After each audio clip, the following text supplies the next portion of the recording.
Halo, pagi semua.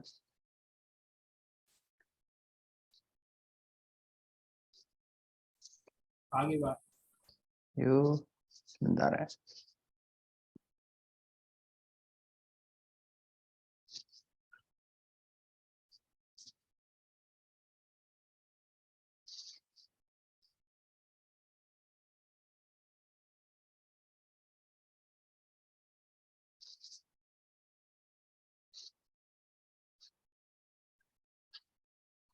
Oke, kita mulai ya.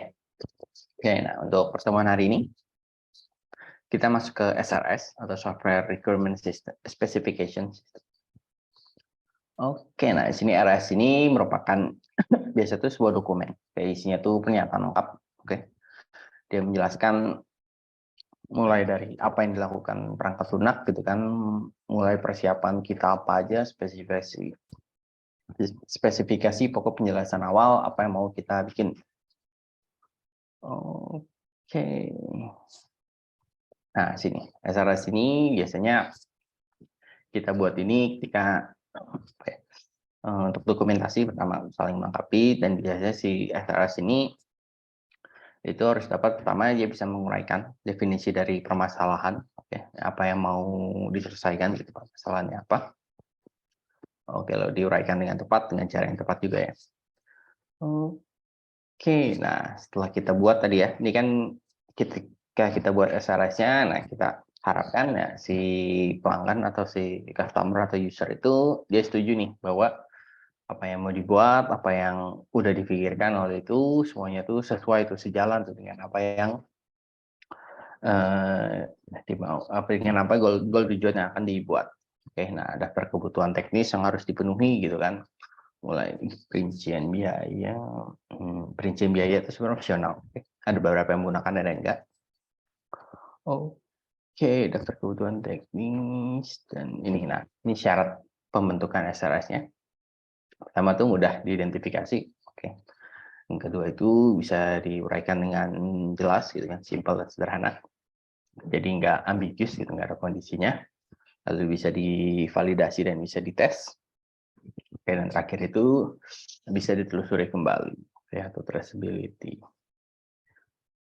Nah, ini beberapa poin yang kita hindari gitu ketika pembuatan RS itu ada over specification. Nah, jadi kita udah jelasin secara berlebihan gitu untuk sebuah fitur yang mungkin pada tahap ini sebenarnya nggak gitu, belum begitu jelas gitu, kita masih belum tahu, tapi kita udah jelaskan secara berlebih sehingga jadi malah jadi nggak jelas gitu. Kedua itu adanya inconsistency, jadi mungkin di beberapa kita ngejelasin secara A, tapi pada beberapa bagian dijelasin lagi ternyata dilakukan secara B gitu.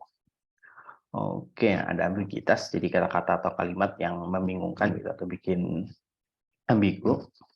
Oke, lalu di sini juga kita tulis nih beberapa hal yang apa sebenarnya itu sulit dilakukan gitu, atau tidak bisa dilakukan gitu. Jadi di sini menuliskan mimpi-mimpi. Oke, nah di dalam sebuah SRS di sini dia jelasin ada dua aspek. Yang pertama dari segi fungsi, itu bisa menjelaskan gitu fungsi dari perangkat lunak yang mau kita buat ini, tujuannya buat apa, itu fungsinya apa. Oke, dan data-datanya gitu kan, apa yang bisa diperoleh. Yang kedua itu dari segi non fungsinya, itu ada dependability, ada dari segi ergonomik, dari segi performance, sama dari segi constraint-nya apa. Nah, dari dependability juga terbagi banyak, mulai dari reliability-nya, maintainability-nya, security, dan integritas. Oke, jadi dari SRS ini secara fungsi kita udah tahu nih, SRS ini tujuannya gitu kan untuk memecah permasalahan apakah bisa atau enggak gitu kan. Dari secara fungsi kita udah bisa menjawab gitu kan. Dari kedua non fungsinya, si customer itu udah bisa tahu nih seberapa powerful gitu ibaratnya software yang akan mau dibuat gitu kan, perangkat lunak yang akan digarap atau diciptakan gitu ya. Dari segi reliabilitasnya gimana gitu, benar-benar memungkinkan atau tidak, atau tadi ini cuma angan-angannya gitu. Dari segi maintainability-nya, maka ini cukup butuhkan banyak resource atau apa. Nah, segi security dan segi integritas. Oke, ergonomi gitu. Nah, atribut ini atribut suatu SRS, nah, dikatakan benar gitu kan. Oke, dan jika salah, oke, incorrect. Oke, nah. Oke. Nah, di sini dikatakan kalau benar incorrect, kalau salah incorrect, nah berarti spesifikasi yang ditulis di sini itu bukan yang diinginkan gitu kan. Oke, dan juga secara tepat atau presis ini berpengaruh pada hasil perancangan dan pembuatan software requirement design-nya atau SRD. Oke, unambiguous ini berarti nih ya, permintaan yang harus punya satu interpretasi gitu. Jadi hanya ada satu arti di dalam sebuah kalimat. Oke, yang terakhir itu lengkap. Oke, jadi lengkap kalau dilihat dari pembuatannya, dari mulai dokumen, dan nggak ada bagian yang hilang gitu. Oke. Oke, nah, kelima ini bisa diverifikasi, ya bisa dicek gitu kan kebenaran atau apa setiap kebutuhannya.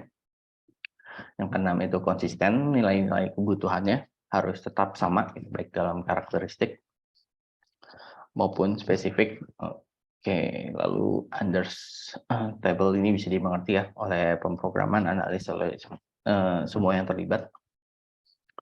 Oke, dan ada banyak.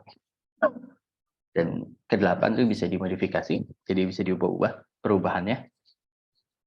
Oke, tetap konsisten dan lengkap. Ke-9. Kita dulu nih.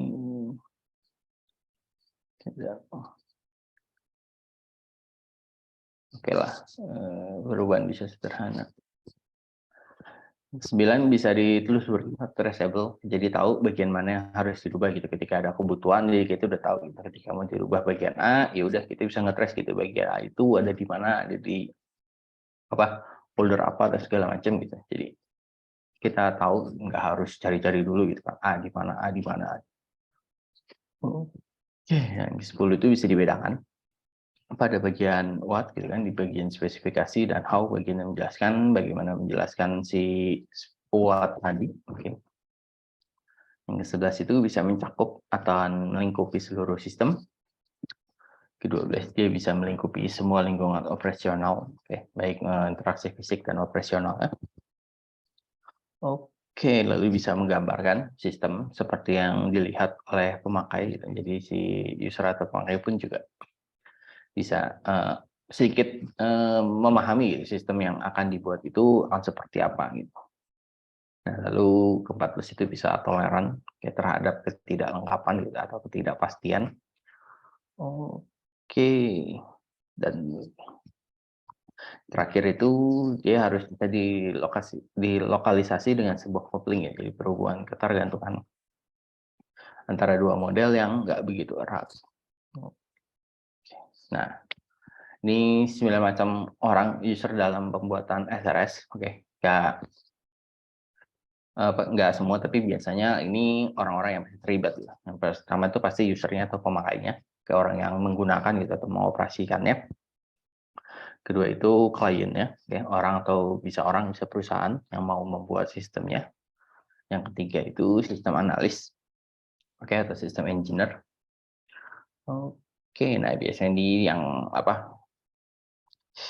yang melakukan kontak pertama nih kepada klien, dia bertanya gitu kan, menganalisis permasalahan gitu dari requirement, terus dia buatin requirement-nya. Lalu ada software engineer, kayak ini orang yang ngebuat gitu ya, setelah dia udah dapat kebutuhan perangkat lunaknya mau seperti apa gitu kan, lalu dibuat gitu kan berdasarkan si SRS-nya. Lalu ada programmer, dia merancang perangkat lunak. Oke, membuat kode ya, semuanya yang melakukan modul pengujian, pemeriksa tes. Waduh.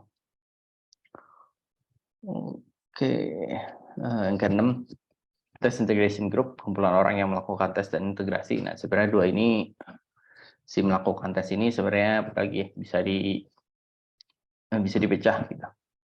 Oke, si programmer melakukan tes. Oke lah. Ketujuh itu maintenance group, jadi orang yang memantau. performance sistem perangkat lunak yang dibuat selama pelaksanaan pada saat memodifikasi. Dan biasanya itu ketika 80% dari pekerjaannya sudah selesai, nah si maintenance group ini baru ngecek nih, memeriksa gitu kan, merawat apa yang harus diimprove atau apa yang harus performanya menurun atau apa. Nah, oke, yang ke-8 ini technical support, orang-orang yang mengelola atau mengembangkan perangkat lunak. Oke, yang akhir itu staff gitu atau si clerical work. Ini bagian orang yang tugasnya itu nginput datanya atau entry data untuk tujuannya buat sebuah dokumen. Oke.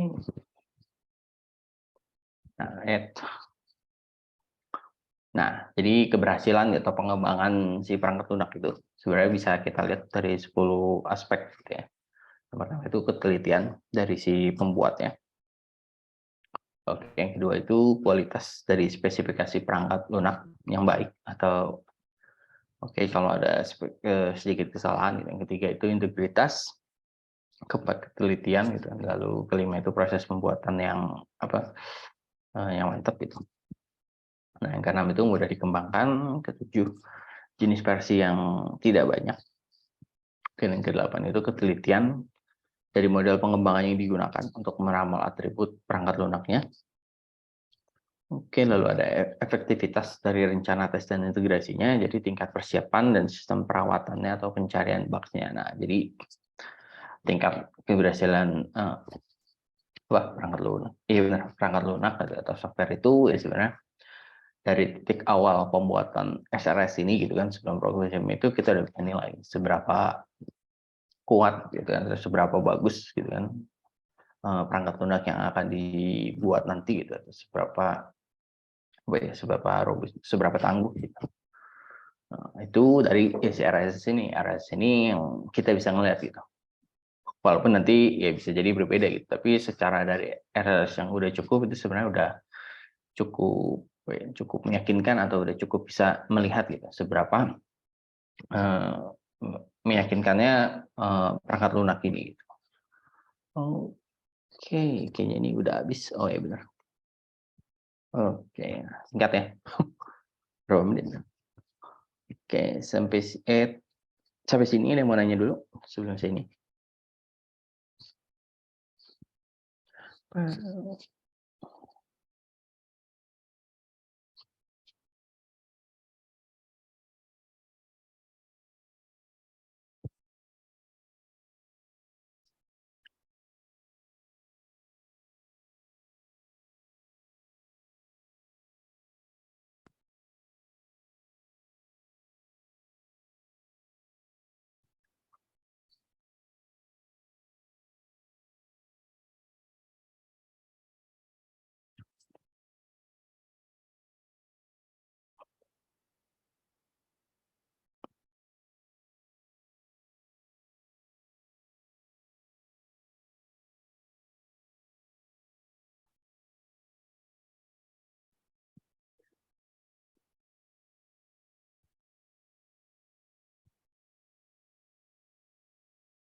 Teknik khusus. Teknik khususnya itu pengalaman sama ada teknik khusus orang dalam. Sebenarnya meyakinkan klien itu ya baik lagi ya. Ya dari saya bilang sebenarnya pertama pengalaman itu udah pasti. Kedua seberapa seberapa meyakinkan gitu ibaratnya ketika kalian pembuatan gitu. Ya sebenarnya gimana ya?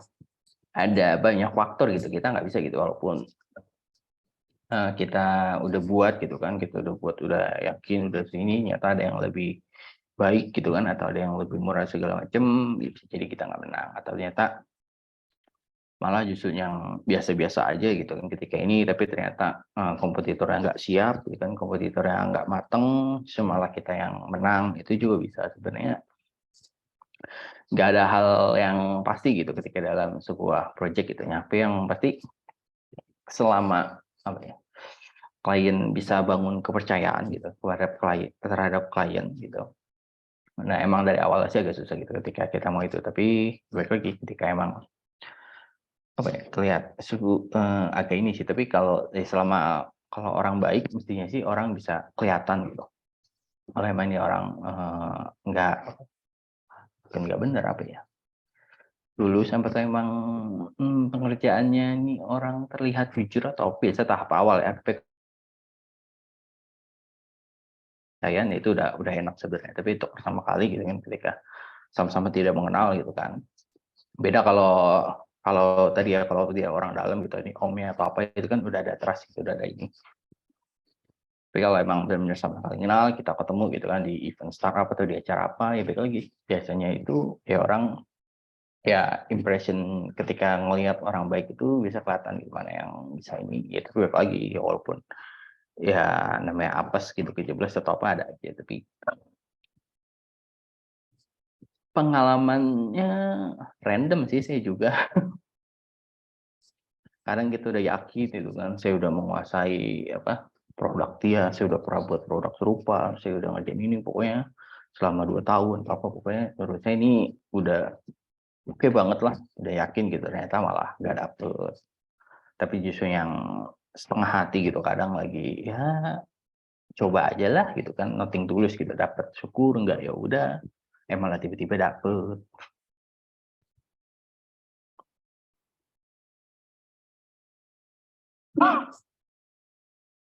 Tapi persiapan yang matang itu udah pasti sih.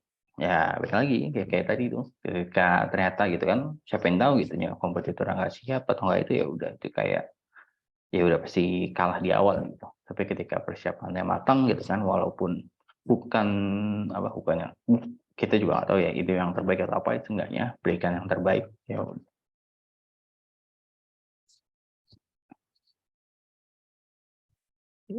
Oke. Ini oh ya, untuk UTS minggu depan nggak ada di sini ya. Bikin ya.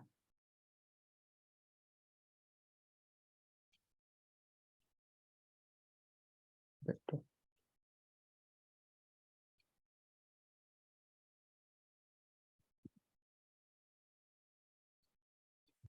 UTS itu saya kasih tahu deh,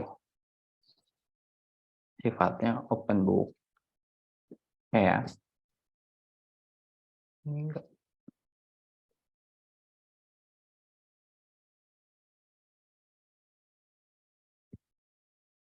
Duh, nggak kelihatan.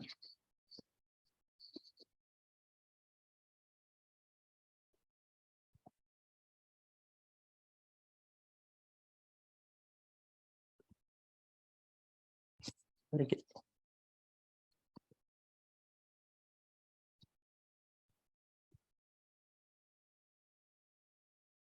Soalnya 5, tuh baikkan saya. Waktu pengerjaan bervariasi.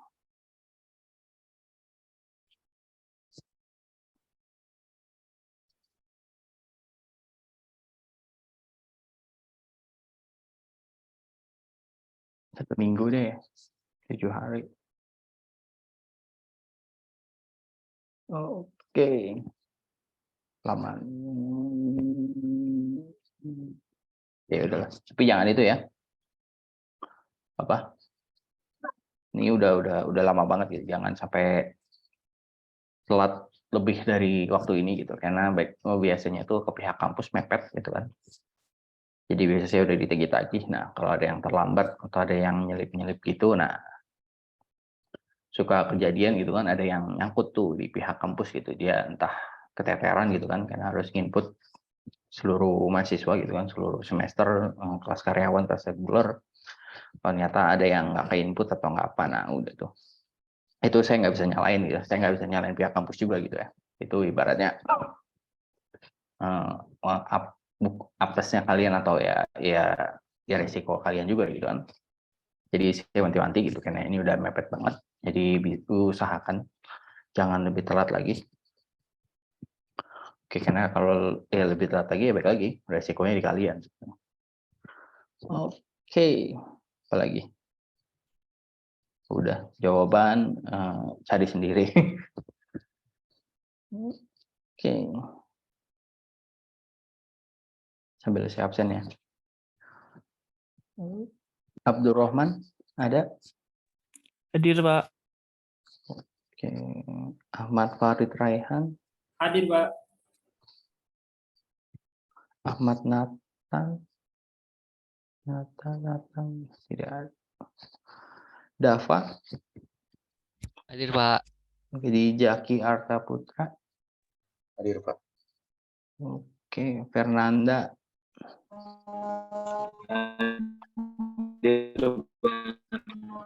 Waduh, kenapa tuh dia? Jerry. Hadir, Pak. Heidi. Hadir, Pak. Khairi. Syariah. Tidak ada. Tilika Roma. Hadir, Pak. Romi Fadli. Hadir, Pak. Oke. Saat Abdurrahman. Hadir, Pak. Sandy Aditya. Sandy tidak ada. Syahrul Faiz. Hadir, Pak.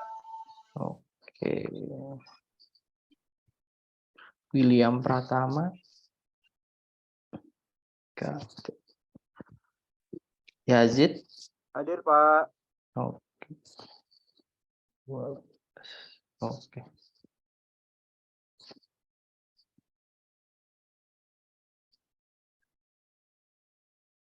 Oke, oh iya. Sama satu lagi, nanti di e-learning itu nanti saya bakal upload contoh SRS gitu ya. Buat standar IEEE. Oke, udah sih itu aja. Buat kalau kalian mau buat, tapi sebenarnya kalau kalian mau searching di Google sih lebih banyak lagi sih. Mau yang simple, mau yang makin expert gitu kan, ya cukup banyak gitu. Tapi kita buat SRS aja ya. Gak usah deh. Oke, itu aja dari saya. Kalau nggak ada lagi, saya akhiri pertemuan hari ini. Thank you semuanya. Bye. Oke, Pak. Makasih, Pak. Oke. Terima kasih, Pak. Terima kasih, Pak. You.